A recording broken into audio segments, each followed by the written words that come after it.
চলতি বছরের শুরুতেই পুতিনের জন্য বড় ধাক্কা, ইউক্রেন হয়ে তার দেশের প্রাকৃতিক গ্যাস ইউরোপে প্রবেশ বন্ধ করে দেয়া। দীর্ঘদিন যে শঙ্কা মাথায় নিয়ে ঘুরছিলেন রুশ প্রেসিডেন্ট, তা বাস্তবে রূপ দেন ইউক্রেনের প্রেসিডেন্ট জেলেনস্কি। তার এক কথা, ইউক্রেনের বুক চিরে রুশ গ্যাস কোনো অবস্থাতেই ইউরোপে ঢুকবে না। ফলে মস্কোর বাড়তি আয়ে বড় ধরনের প্রভাব পড়ে। শীতপ্রধান দেশগুলোতে এ সময়টায় এমনিতেই গ্যাসের চাহিদা বছরের অন্যান্য সময়ের তুলনায় বেশি। হুট করে ইউরোপে রুশ গ্যাস বন্ধে মাথায় হাত পড়ে পশ্চিমাদের। যোগান কম থাকায় দাম বাড়ে কয়েক দফা। অবশ্য সংকটের বাজারে সুযোগটা কাজে লাগিয়েছে যুক্তরাষ্ট্র। নিয়ন্ত্রণ নেয় পুরো ইউরোপের গ্যাসের বাজার, যার বাজার মূল্য বিলিয়ন বিলিয়ন ডলার।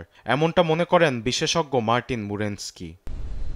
রাশিয়ার পাশাপাশি ইউরোপে গ্যাস রপ্তানিকারক দেশের মধ্যে অন্যতম যুক্তরাষ্ট্র।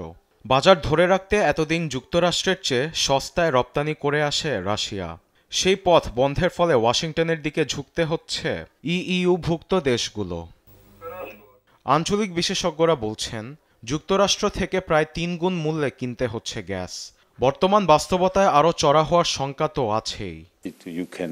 গেল নভেম্বরে প্রতি মেগাওয়াট গ্যাসের মূল্য ছিল 35 ইউরো, কিন্তু রাশিয়া থেকে আমদানি বন্ধে তা দাঁড়ায় 50 ইউরোতে। সামনে আরও বাড়বে। পরিস্থিতি উন্নত দেশগুলো সামাল দিলেও ধুঁকছে ইউরোপের মধ্য ও নিম্ন আয়ের দেশগুলোকে। এ তালিকায় সবার আগে আসছে স্লোভাকিয়ার নাম, যে দেশটি রাশিয়ার উপর নির্ভর ছিল। স্লোভাকিয়ান প্রধানমন্ত্রী রবার্ট ফিকো সম্প্রতি উদ্বেগ জানিয়ে বলেন, ইউক্রেনের পদক্ষেপে প্রায় 200 কোটি বিলিয়ন ইউরোর ক্ষতির মুখে তার দেশ। স্লোভাকিয়ার অর্থনীতি ব্যবস্থা বড় ধাক্কা খেয়েছে। দুনিয়ার অন্য প্রান্ত থেকে গ্যাস আমদানির কারণে গাড়ি, যানবাহন, তেল সবকিছুর দাম বেড়েছে। এসব চলতে থাকলে বিপদে পড়বে অনেকে।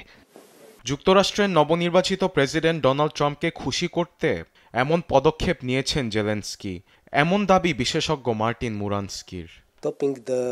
গ্যাস সরবরাহের পথ বন্ধ করে দেয় অন্যান্য তেল রপ্তানিকারকদের জন্য ব্যবসার সুযোগ তৈরি হয়েছে। আমার মতে ডোনাল্ড ট্রাম্পের সঙ্গে বন্ধুত্বপূর্ণ সম্পর্ক রাখতে জেলেনস্কি এই পদক্ষেপ নিয়েছেন। ইউরোপের তেলের বাজার যুক্তরাষ্ট্রের হাতে তুলে দিলেন জেলেনস্কি।